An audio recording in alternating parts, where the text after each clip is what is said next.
Tidak semua orang kalah karena kurang usaha. Banyak yang kalah karena salah membaca keadaan. Mereka bergerak cepat, bekerja keras, dan berani berkorban. Namun anehnya, hasilnya sering tidak sebanding. Bukan karena mereka bodoh, bukan karena mereka malas. Masalahnya, hidup tidak menilai dari niat. Ia menilai dari keputusan kecil yang diambil saat tidak ada yang melihat. Dan keputusan kecil itu sering dianggap sepele. Ada kebiasaan-kebiasaan sederhana yang jarang diperhatikan. Datang ke tempat baru, jangan langsung menonjol. Masuk ke lingkungan baru, jangan terlalu cepat percaya. Saat seseorang terlalu ramah di awal, biasanya ada tujuan di belakang. Ini bukan ajaran curiga. Ini soal bertahan dalam hidup. Terlalu terbuka di waktu yang salah, sering lebih berbahaya daripada diam. Banyak orang rugi bukan karena ditipu besar-besaran, tapi karena satu keputusan kecil yang terasa aman. Mereka berkata, tidak apa-apa, dan dari situlah semuanya mulai bergeser. Perhatikan orang-orang di sekitarmu. Ada yang selalu sibuk bicara tentang rencana besar. Ada yang rajin mengeluh soal nasib. Ada juga yang jarang bicara, tapi hidupnya perlahan naik. Perbedaannya bukan di kecerdasan, bukan juga di keberuntungan.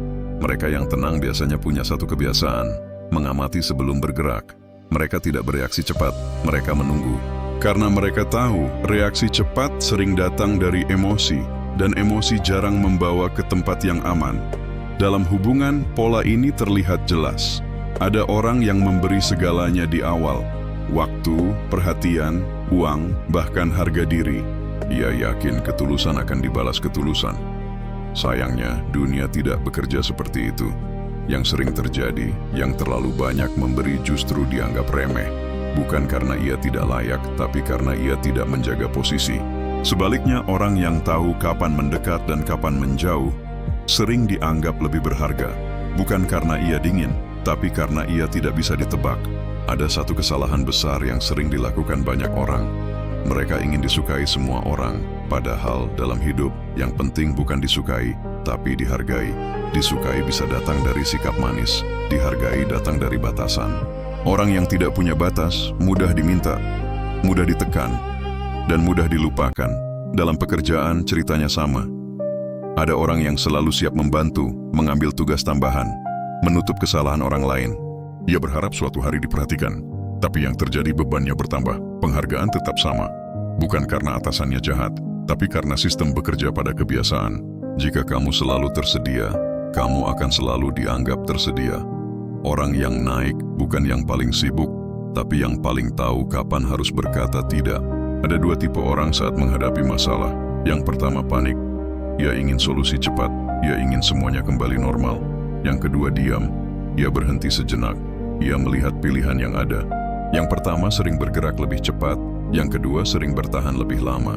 Karena dalam hidup, tidak semua masalah harus diselesaikan. Sebagian hanya perlu dihindari. Banyak orang berpikir hidup ini seperti garis lurus, usaha, lalu hasil. Padahal hidup lebih mirip labirin. Kadang maju terlalu cepat justru membawa ke jalan buntu. Kadang mundur sedikit membuka jalan lain. Masalahnya, tidak semua orang sabar untuk mundur. Ego sering berkata, kalau mundur berarti kalah. Padahal, mundur dengan sadar seringkali adalah bentuk kecerdasan. Ada orang yang selalu ingin terlihat benar. Dalam debat, dalam konflik, dalam perbedaan pendapat, ia menang argumen, tapi kehilangan hubungan. Ada juga yang memilih diam, bukan karena kalah, tapi karena tahu tidak semua kemenangan layak diperjuangkan.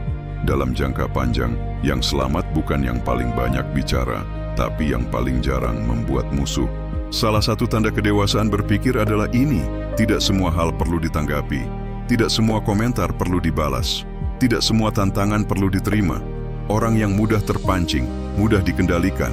Dunia penuh dengan jebakan emosi, marah, takut, bangga berlebihan. Siapa yang bisa mengendalikan reaksinya, biasanya mengendalikan arahnya sendiri. Ada satu hal yang jarang disadari orang saat hidup mulai terasa berat. Masalahnya bukan karena terlalu banyak masalah. Masalahnya karena terlalu sedikit pemahaman. Banyak orang menghabiskan waktu bertahun-tahun mempelajari cara bekerja, tapi hampir tidak pernah belajar cara bertahan. Mereka tahu cara mengejar target, tapi tidak tahu cara melindungi diri sendiri. Saat situasi berjalan baik, semua terlihat mudah. Namun ketika keadaan berubah, mereka kebingungan harus bersikap seperti apa. Karena selama ini, Mereka hanya diajari untuk maju, bukan untuk membaca tanda. Dalam hidup, tidak semua orang yang tersenyum berniat baik. Tidak semua bantuan datang tanpa harga, dan tidak semua kesempatan layak dikejar. Tapi ini jarang diajarkan. Sejak kecil, banyak orang dibesarkan dengan satu keyakinan sederhana. Jika kamu baik, dunia akan baik padamu. Kenyataannya, dunia tidak bekerja dengan sistem timbal balik yang adil. Dunia bekerja dengan respons. Ia merespons sikap, ia merespons keputusan, ia merespons cara seseorang menempatkan diri. Orang yang tidak paham ini sering merasa dikhianati, padahal ia hanya salah membaca situasi. Ada orang yang terlalu cepat percaya, ada yang terlalu cepat berharap, ada juga yang terlalu cepat merasa aman. Padahal rasa aman adalah hal terakhir yang boleh datang terlalu dini. Orang yang terlihat tenang dalam situasi sulit, biasanya bukan karena ia berani, melainkan karena ia sudah menyiapkan kemungkinan terburuk di kepalanya. Ia tidak berharap semuanya berjalan lancar, ia bersiap jika semuanya berantakan, dan justru karena itu, ia jarang benar-benar jatuh. Dalam pergaulan pola ini juga muncul, ada orang yang ingin diterima, sampai rela menurunkan harga dirinya sendiri. Ia tertawa saat diremehkan, ia diam saat disalahkan, ia memberi lebih dari yang diminta. Awalnya terlihat mulia, tapi lama-lama ia kelelahan, bukan karena orang lain kejam, tapi karena ia tidak pernah menetapkan batas. Dunia menghormati batas, bukan pengorbanan tanpa arah. Orang yang terlihat dingin sering disalahpahami, dibilang tidak peduli, dibilang egois. Padahal seringkali mereka hanya belajar dari pengalaman. Mereka pernah terlalu terbuka, pernah terlalu percaya, dan membayar mahal untuk itu. Sejak saat itu, mereka memilih selektif, bukan karena benci manusia, tapi karena menghargai diri sendiri. Ada satu kebiasaan orang-orang yang hidupnya relatif stabil. Mereka jarang bereaksi spontan. Saat diserang, mereka tidak langsung membalas. Saat dipuji, mereka tidak langsung percaya. Saat ditawari sesuatu yang terlihat terlalu baik, mereka berhenti sejenak. Mereka memberi waktu pada logika untuk menyusul emosi, karena mereka tahu keputusan yang diambil saat emosi tinggi sering menghasilkan penyesalan yang panjang. Banyak konflik besar sebenarnya lahir dari hal kecil, ucapan yang tidak perlu, reaksi yang terlalu cepat, keinginan untuk terlihat benar. Orang yang matang tidak sibuk membuktikan dirinya. Mereka sibuk memastikan tidak salah langkah.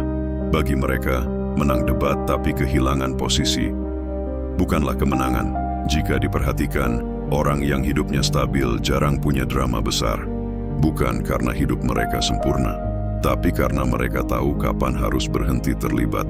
Tidak semua masalah perlu diselesaikan, sebagian hanya perlu dijauhi. Dan ini bukan kelemahan, ini kecerdasan bertahan hidup. Semakin dewasa seseorang, semakin sedikit hal yang ia jelaskan pada orang lain. Bukan karena sombong, tapi karena sadar, tidak semua orang perlu tahu isi kepalanya. Privasi adalah bentuk perlindungan. Diam adalah salah satu strategi.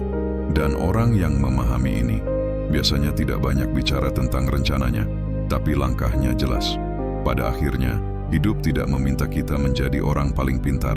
Hidup meminta kita cukup sadar untuk tidak menghancurkan diri sendiri, tidak gegabah, tidak naif, tidak mudah terpancing, karena dunia tidak akan berhenti hanya karena kita orang baik. Ia akan terus berjalan, dan siapa yang tidak belajar membaca arahnya akan sering terseret. Anak-anak sering diajari untuk patuh, untuk mendengarkan, untuk tidak membantah, tapi jarang diajari cara membaca situasi. Akibatnya, saat dewasa, mereka patuh pada orang yang salah, setia pada sistem yang merugikan, dan bingung saat hidup terasa tidak adil. Padahal sejak awal, hidup memang tidak menjanjikan keadilan. Ia hanya merespons kesiapan. Orang yang kuat secara mental tidak selalu keras. Mereka justru terlihat tenang. Mereka tidak mudah tersinggung, tidak mudah terpancing, tidak mudah terpesona. Mereka tahu yang terlihat indah belum tentu aman, yang terlihat sulit belum tentu buruk. Mereka memilih pelan, tapi jarang salah langkah. Jika ada satu hal yang perlu diingat, itu bukan soal menjadi licik. Ini soal menjadi sadar bahwa tidak semua orang tulus, tidak semua kesempatan baik, dan tidak semua jalan harus ditempuh. Kesadaran membuat seseorang tidak mudah hancur. Walau jatuh, ia tahu kenapa. Pada akhirnya, hidup tidak menjatuhkan seseorang sekaligus. Ia mengikis perlahan, lewat keputusan kecil, lewat kepercayaan yang terlalu cepat, lewat batas yang tidak pernah dibuat.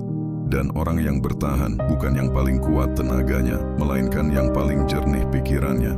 Jika setelah video ini kamu jadi sedikit lebih tenang, lebih hati-hati, dan tidak mudah terpancing, itu sudah cukup.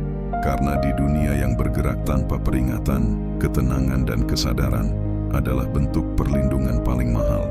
Dan orang yang memilikinya tidak selalu terlihat menonjol, tapi paling sulit dijatuhkan.